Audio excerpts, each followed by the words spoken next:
So social మీడియాలో ఈ మధ్య మీరు ఎక్కడ చూసినా కూడా అనేక రకాల అడల్టరీ కంటెంట్ అలాంటిది ఎక్స్పోజింగ్ ఇలాంటివి రావడం జరుగుతుంది. కాబట్టి మీ పిల్లల్ని యూట్యూబ్ కానీ ఫేస్బుక్ కానీ లేకపోతే ఇన్స్టాగ్రామ్ కానీ ఇవన్నీ ఫీడ్స్ కానీ షార్ట్స్ కానీ చూసేటప్పుడు చాలా జాగ్రత్త వహించండి. అండ్ మీరు ఫోన్ ఇచ్చే ముందర వాళ్ళకి 18+ యాక్టివేట్ చేసి ఇవ్వండి. సో దట్ వాళ్ళకి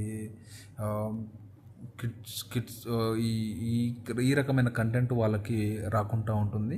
సో పేరెంట్స్గా మీకు చాలా బాధ్యత ఉంది. మీరు ఆ బాధ్యతని సరిగా నిర్వహించండి. 18+ వీడియోస్ మాత్రమే వచ్చేలాగా వాళ్ళకి